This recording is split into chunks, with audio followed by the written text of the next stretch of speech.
Hello, this is John Speelman with my the video version of my latest column for Chess Space. Number 202 it is, in fact. And we can see we're recording, which is what's important. And here we are. And I've called it Dusting Off the Shelf. So I wasn't really looking so much at contemporary stuff last week, so I thought let's do something more historical. And so I looked you can't see the shelf, of course. Recently I've been looking at my old Middlegame books, basically both for teaching material, to have some classical teaching material, and also because it's fun to see how people felt about the Middlegame 50 years ago. Well, at least 50 actually. And so I've been doing that, and I went and looked at his shelf to see what was on it. So at the very end there was the Infomasters Encyclopedia of the Middlegames, which has millions of examples, but it's also a big solid book which you want at the end of a bookshelf to make sure that everybody's happy in the rest of the shelf. And then I had 2 volumes of Euwe and Kramer, which is the book, the Middlegame 2-volume work, which I had on the shelf above my bed when I was a kid. Very good Middlegame book. Then a bit of Pachman, 3 volumes of Ludek Pachman. Didn't hardly remember that I had, but they were quite interesting actually. And then I think next to that there was some Alexei Suetin. I don't know how one should spell him, maybe with an X or an XS. And that was, well, it was very Soviet actually. It was just 1 volume, A Contemporary Approach to the Middlegame. And it looked to me, it was, when I checked, it was published in East Germany in 1971, I think. And so basically it was written in Russian by Suetin first, presumably, and then it wasn't published in the Soviet Union because they wanted foreign currency, even Ostmarks, and so anything really. And so it was published in East Germany in 71 in German, and then it was translated by Les Blackstock into English for Batsford, who were the preeminent chess publishers for many years in this country, of course, in 76. And I just read a bit of it. I got the flavour of this Soviet attempt to impose order on the Middlegame through theories. And it was, well, I took the piss a bit out of it in what I've said. I would never have done that if the author had been alive, of course. I hope I haven't caused any too much offence, but I did take the piss because I thought this is ridiculous. You're trying to impose order on the Middlegame by,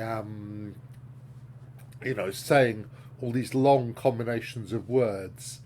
And basically the chess Middlegame, it requires a bit more pinpoint accuracy, really, to work out what's going on, perhaps. Anyway, I found it's a very nice book on the Middlegame, apart from the wordy bits, and I picked up a little bit from that. And then next to that I found some editions of My System by Nimzowitch, which I haven't actually used this time.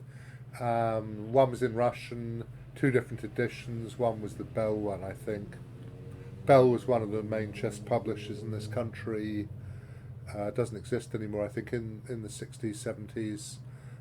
The Euwe and Kramer is the Bell edition, which I've got. And Chess Praxis by Nimzowitch. And then there's a lot more of that shelf, but I stopped there because I thought you don't want a list of, 100 books or something. It'd be very tedious. Anyway, so I've used them.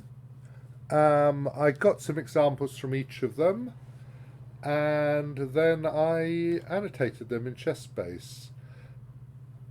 The first one, here's column 202. The first one is the first game, I think it's the first game, I haven't actually checked it is, but I believe it is. It's one of the first couple of games in Euwe and Kramer. It's a famous game, Tarrasch v. Lasker, during their World Championship match, where basically what happened was Lasker infuriated. The good Dr. Tarrasch was a magnificent chess player, but he was quite rigid. he believed in sort of truth in chess and proper chess and all those sort of things, which is very good, but against a guy as brilliant and slippery and inspired as Lasker, it was a mistake not to take some of the psychology into account, and Lasker bamboozled him in this game. And I found that it was actually with notes by Garry Kasparov, I guess from one of his books, My Great Predecessors, and it was in English and German. So what I did was I removed all, I pasted the first two notes into a word processor, removed all the notes, but not the variations, put back Gary's first two notes. I didn't want to plagiarise too much, but I thought he set the scene very well. And then I've got those two notes, and then the rest is mine, but with his variations. And it's, so Lasker is black. It's, of course, we play knight takes e4 nowadays. But, okay, they used to do this. And now you're really threatening, I believe, to take an c6 and take an e5. Well, you may be. I think there's a nasty variation. So if you castled, I think you can go take, take, take, take, take, take, take, and if bishop takes e4, takes, takes, knight d3 wins a piece. I believe that's the line that's supposed to happen. So that's rather a dirty trick. I don't know if you can try to play f5 in this position, maybe. But f3, bishop c5, even knight takes bishop would be rather good for white, if you couldn't play something cleverer. So I believe this is a variation. Now I think about it. Anyway, so Lasker now gave up the centre and took this and castle. Of course, there's the very, very famous game. Who is it? There's the bat rank game with Torres, which is probably made up with something quite similar to this, but not this. You probably know what I'm talking about. And when Lasker played this, so queen c3 was played, hitting c7. Supposed to be a mildly annoying move. I don't know if knight c5, I suppose he would have gone f3 and then knight to d4 to f5. I mean, it doesn't look that terrible to me. But he played rook e5, Lasker, which is real provocation. He wanted to... Oh, sorry, is the rook's already on d1? I'm so sorry. I thought the rook was still on a1. So here, if knight c5, e5 is going to be very unpleasant. So he went rook e5, knight d4, rook c5. And Kasparov says something about what an absurd move this is.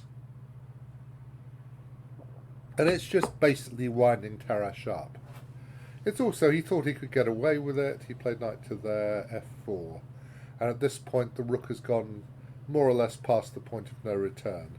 It's going to be very hard to get it back unscathed. Lasker carried on playing moves. Queen f3, rook to there. And as Kasparov points out, just b3 followed by c4 would have been very, very pleasant. Nice position for white.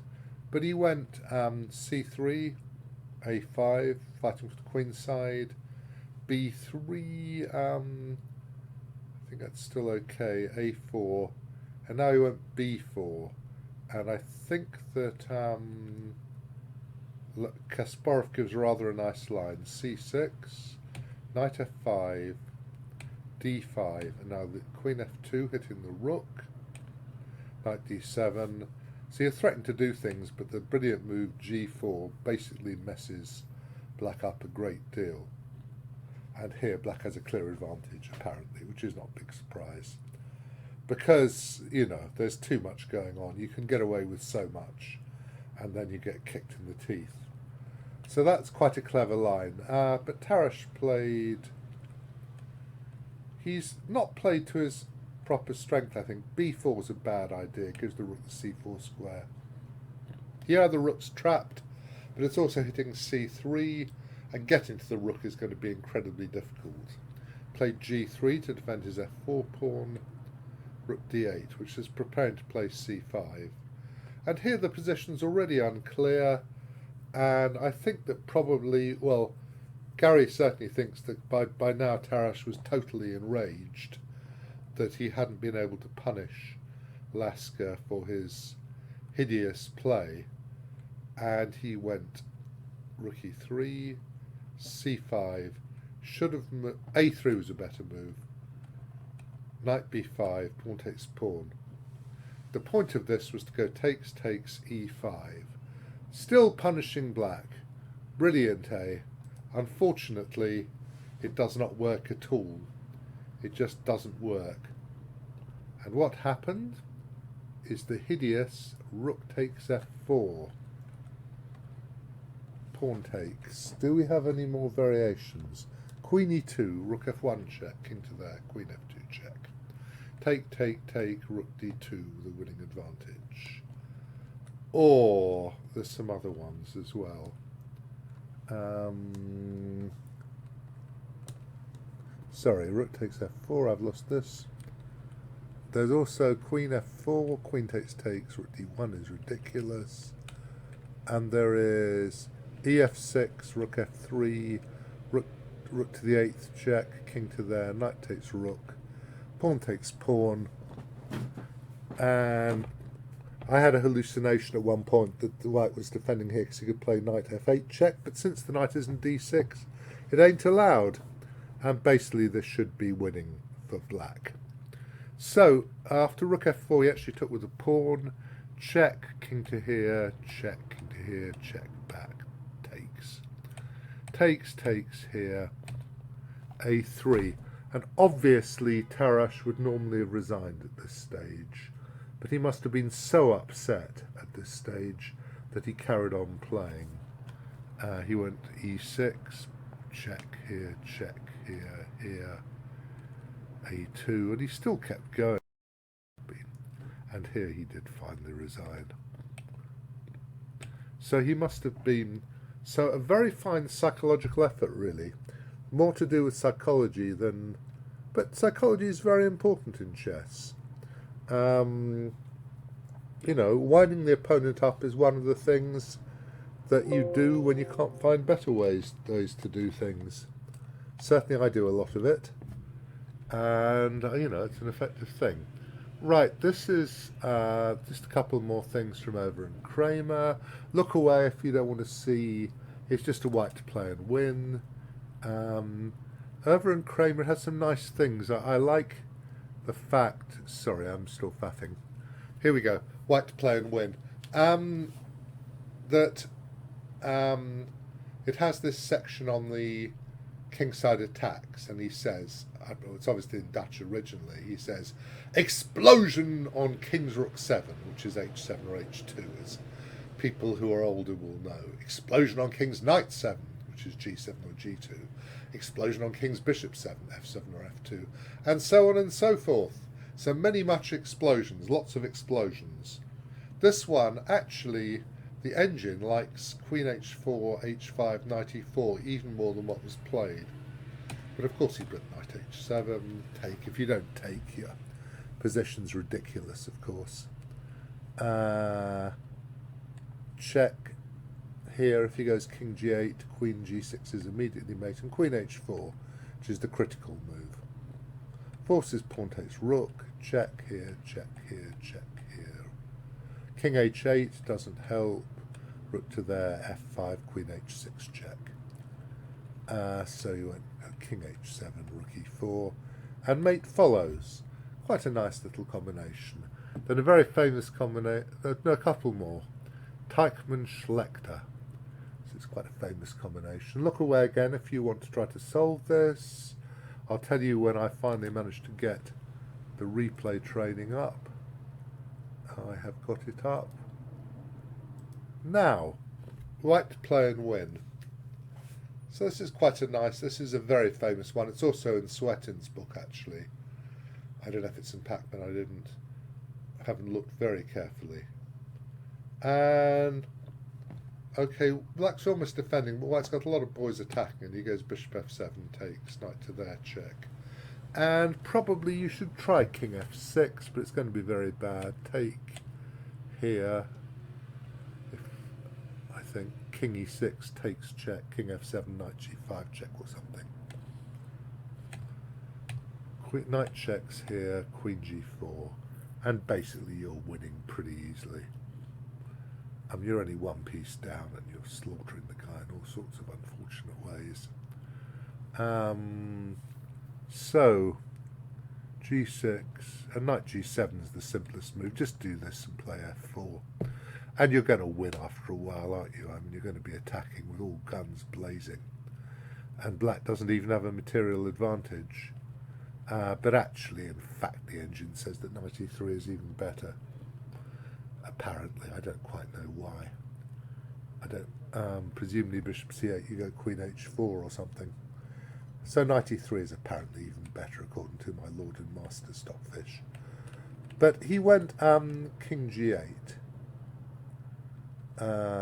queen h5. Knight. Can't go to e7 because then you go queen e6 and knight f7. And there are probably rook e3 wins. You could try g6, queen takes pawn check, queen g7. And white plays a very nice move, actually. Just goes queen g6. Just saying, I'm going to play rook to e3 to either f3 or h3, and I'm going to mate you. Black can try, I don't know. Queen d7, rook to there is actually what happened, I think. King f8 doesn't help, just rook to there. Knight d8. Oh, I can just take the rook, can't I? Sorry. So that's ridiculous. You main line, checkmate. You could try knight d4. New variation. And this, I think probably you play rook e3 first. I think it's better. Even than taking the knight. Because you want your rook in before you can still take the knight next move. And this is a complete, absolute disaster. I'm going to play pawn takes knight next move. And then I'm going to checkmate my learned opponent. So horrific. Okay, just horrible. Got one more, which is the game Avabak Kotov, very famous game. Look away again if you don't want to see. We get to the diagram. White has just played knight e2, attempting to defend himself, but it ain't enough. And black to play. When Kotov launched a famous combination, but he was so short of time, yeah. Can you see how the combination starts? If rook h6, there's knight g1. He goes check. Check here. Actually, rook f8 does win. Threatening to go knight checks, knight d7 check, rook g8 check, and rook f6 mate. Knight takes f4 is the best. If queen takes, pawn takes, knight takes, check here, there, check here, takes. That will do, won't it?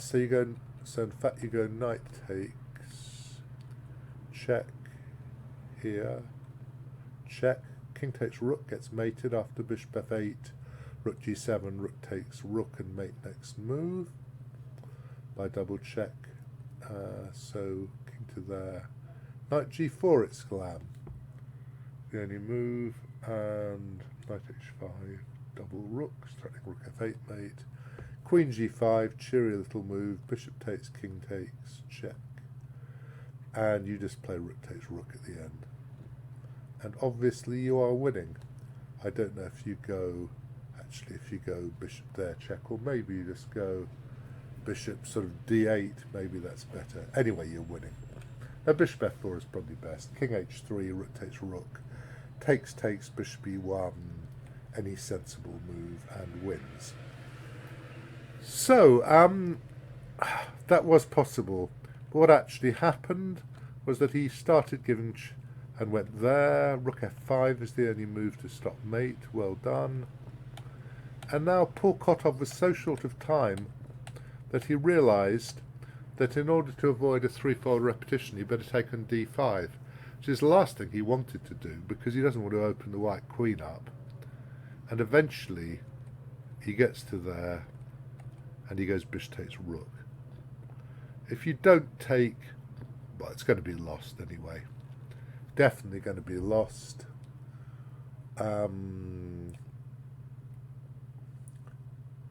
So he went takes here, threatening mate. Bishop there, check. Threatening rook h6 mate. There, takes here, there, threatening knight h5 mate. Rook h5 mate. Knight to there. Rook takes. Don't want to play pawn takes, obviously, because the queen takes rook. I don't know if you could have played. No, if rook back to g6, there would be knight f5, wouldn't there? So you just take it, threatening to go back. Queen takes pawn, rook back, check. If knight g8, there's queen takes e5, and then you still win the queen, but you lost your e-pawn. So you just went rook to there. I'm going to have to pause this, which is a nuisance, because somebody has done something. Right, we're off again. Sorry about that. Somebody came round to collect something. Right, where was I? That was the first game. Let's continue. No, it wasn't the first game. We're getting a long way through. Now, from the Pachman book, I've got a nice game, Botvinnik, Euwe.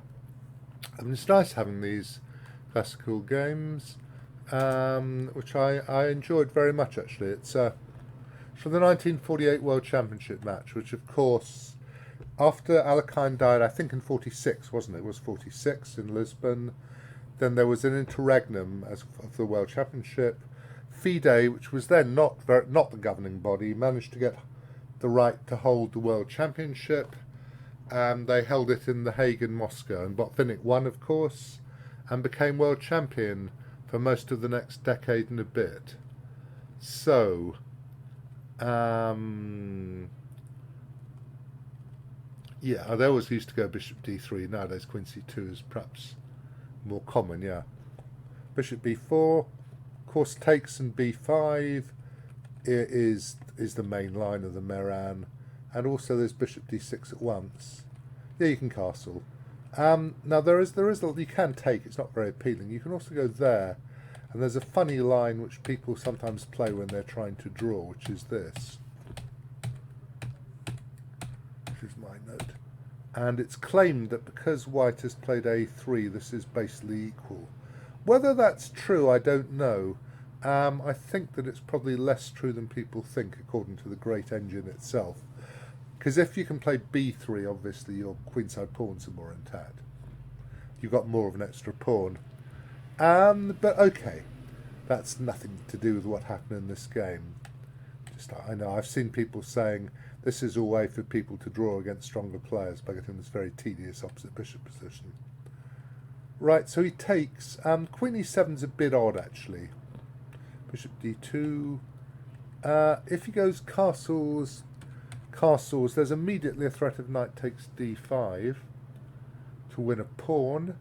And if you go bishop c7, you can go pawn takes pawn. And if pawn takes pawn, knight b5 is definitely annoying. So actually, this is all a bit upsetting. But you could take on c4 anyway at this point. So he went takes e5, castles. Can't play e4 because of knight takes e4, so he castles. I don't know if he could have. And rook he1. Rook ae1, which obviously is taking aim. Stopping taking on d4, certainly. Bishop c7. He went knight e4, which is a very sensible move. Bishop here, e4, knight to there. Bishop takes pawn, check, take, check, king to there, takes, queen e4, queen h4, queen f4, knight f6. And actually, this is really complicated. For instance, if f3, g5, queen to there, knight to there, the only move is queen takes rook. And I'm actually going to ask the engine now what it has to say about this. Believe it, excuse me. Yeah, it says f5 or f6. So knight d6, question mark e4. E4 is disaster area. okay. But you should go f5, g takes f5, knight f6. And apparently this is equal. So, according to its sublime and glorious majesty. Okay. So bishop a2. There's also possibly the move h3, which for the moment stops e4. No, I think you can go e4, knight g5, maybe knight b6, bishop back, queen d6, and here you'd have to go f4. But that's good for white. That is good for white, isn't it? So, is this actually... You can go bishop f5, can you? Okay. And this is f4, h6, with some sort of very complicated line. Don't know. Okay, anyway, he went just knight e4, which is just such a sensible move. You're also threatening bishop b4 a lot of the time now. a5 stopped that, and there's some line which goes like this. So bishop b4, bishop d6, takes, knight e5, knight g5, slight advantage to white or something. It's possible. a5 isn't that bad a move, actually. You went bishop a2, I think. Knight f6, here. So the question is, what do you do about this position? What would you do? So I know there's analysis at the bottom. Try to ignore it. And the thing is, of course, you play knight e5 because you're going to return. You're going to offer a pawn. Because if he takes it, you're going to have two enormous bishops. And probably you should go bishop e6 now, actually. Bishop b1, bishop d5, and the engine claims this is about equal. But Euwe took the pawn, which is a bit hubristic, I'd say. Really asking for trouble. Can't go queen h5 because bishop takes knight wins a piece. And of course now you don't take an f6 and take an e4 when your position is repulsive, but you play the excellent and obvious f3, opening the f-file. Guy didn't take. If takes, very interesting, takes bishop b1 is a nice move. And here black only has one move. I'll again ignore the bottom of the screen if you can. So black only has one move to survive, which is rook e8, after which you're sort of okay, because if rook takes pawn you can play knight e4. If you go h6, rook takes pawn, threatening rook f6, knight d5, and for some reason I got fixated totally on queen h6, which of course doesn't work, because pawn takes check, there's queen g5, there's the nice move rook g3. If f6, queen h6 is the end of the game, and if queen takes queen, rook takes pawn check, king to h8, rook h7, double check, king g8, rook h8, checkmate. Very nice little variation. I like this variation anyway. But he, Euwe, I don't know if he was worried about bishop b1, but he played knight d5 in fact here. And they swapped queens and white took. And I'm not sure if, despite or because of the double pawns, white has a huge advantage. Perhaps even because you've got these open files. Black should have tried, if bishop b6, you can take and give check. So king e8 you take on g7, and king g8 you go rook d1. And this is pretty foul. You've got every chance of losing some material. Well, you will lose some material. So this is pretty awful. But the best move by a mile is bishop g4, even if it's still bad. It does stop rook d1. And there's this interesting line, g4. If g5 takes king is very dangerous. Rook to there, check here. Black does have an annoying move, rook to there, check. King up, pawn takes pawn, king takes pawn. You don't have to take it once, but you might as well. And basically white is going to win this, because you look at this position and the bishops and the passed pawns and the rook are going to slaughter black. For instance, there's something like this. You can't play rook b2 because of e6 check. This prepares to play bishop f7 without line knight f5 check. King to there, bishop to there, rook to there, bishop to there. Takes is ridiculous, so probably try, I don't know, doesn't really matter, let's try takes. Obviously you're totally lost, knight to there, check, king here, pawn to there, resigns. That probably is a slightly. So after, instead of that, you go bishop g6, h4, h5, king h2, king h7 to unpin, rook to there, f6, and you can either take and play e5, which is what Phoenix suggested, or actually f5. g5's a good. f5 is terrible here. You should take, and do something like this. But I mean, I don't know. It's just a very bad position. This is better.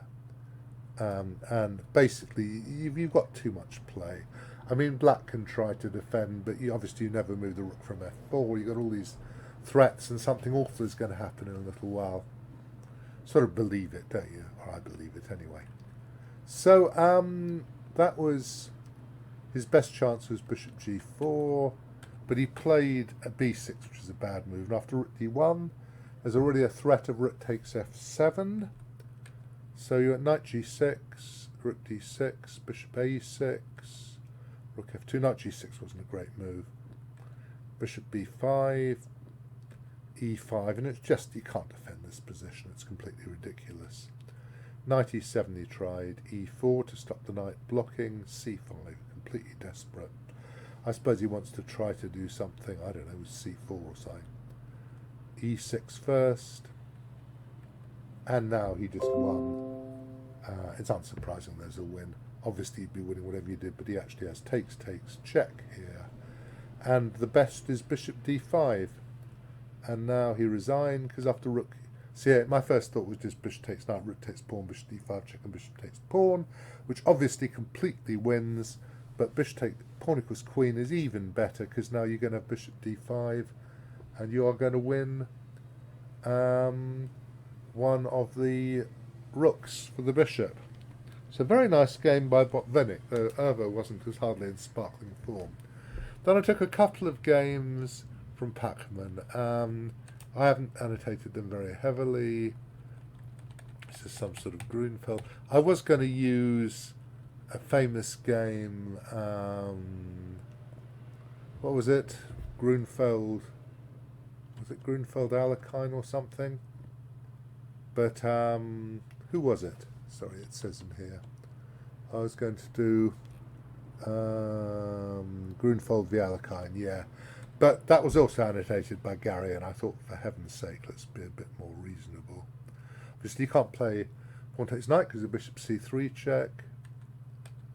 Okay, they've got some position. And here he decided to sacrifice his queen, which I quite like as an idea, actually. Or he didn't yet, no. Queen a3 is a bit, probably not a great move, I'm imagining. And he just took. I mean, he can do bishop d5, and he can also go rook c8, when knight e7 is probably not the best move. But he took an e4. So your man took the queen. And I like this position. The most important thing about when you're playing against a queen with pieces is that your king's safe. Here black's king is admirably safe. And also you want nice anchor points to put your minor pieces on where they're safe, where they're protected, so that the queen can't fork them. And you've also got that. So this position is not pleasant for white, I would say. I wonder if white... Najdorf was quite an optimistic player, wasn't he? I wonder if he thought he was better here. He's not. Yeah, it's all starting to fall apart here. Should have played g4. He wouldn't c1 isn't a great move. Should again play g4, and now he's in big trouble. Because you've got control of the d file, and basically black hasn't really got any moves. At bishop a7, I assume you can go rook a8 if you want to. I don't even know if you want to. You might want to take and go bishop d4 takes f2, actually. That might be even more unpleasant, I don't know. Bishop c5, check. He went g3, rook up, and it's just disgusting, this position for white, because white's got nothing to attack, and his pieces are all on terrible squares. He took and went back, and I think here rook c2 is slightly wrong. Rook d1 is probably even better. This is all pretty foul. As you can see, he's got 2 pawns, his pieces are all over white. Guy went b4, queen a4, rook b2, king d1 is apparently just about a way to play. Rook to there, king to there, check here, here. Took a pawn, just ignored it. And here,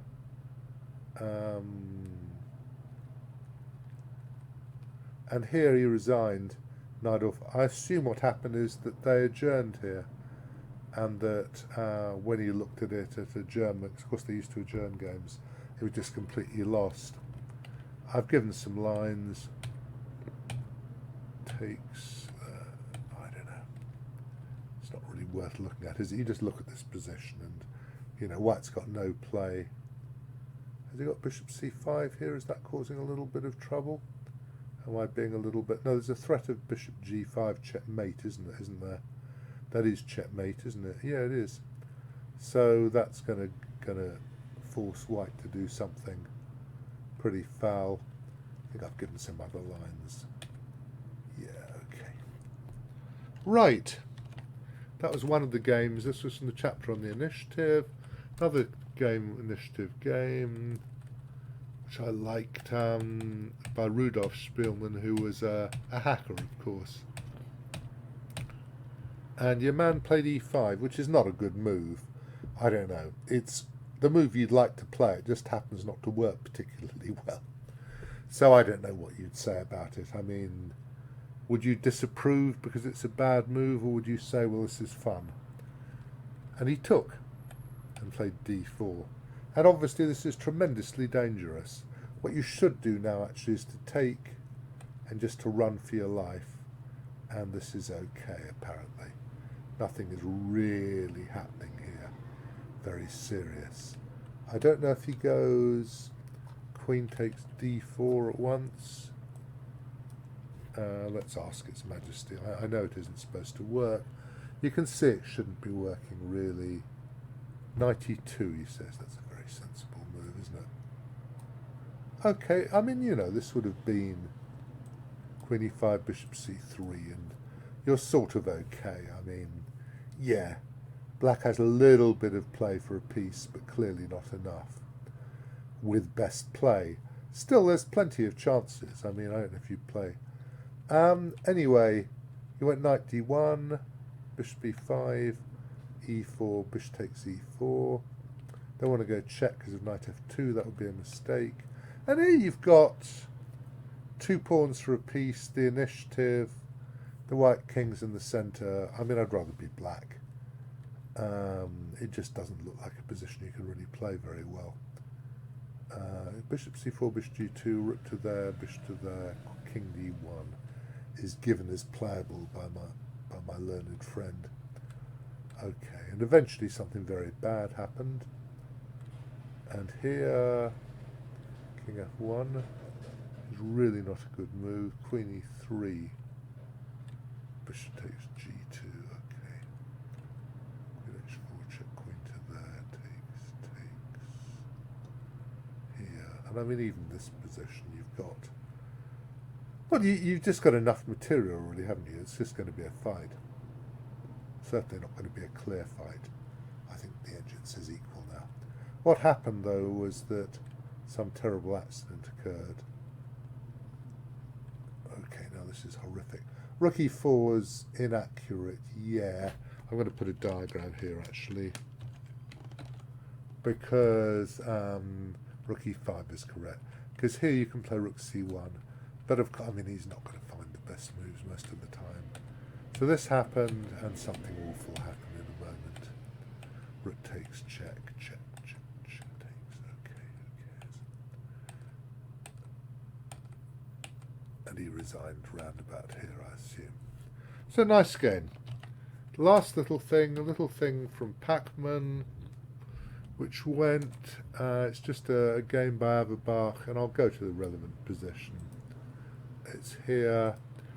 Black played rook e8. He should actually have played b takes c5. And Averbach played rook f8. He should have played... We'll see if you can find what white should have played instead of rook f8. There's a very clever move which gets the advantage.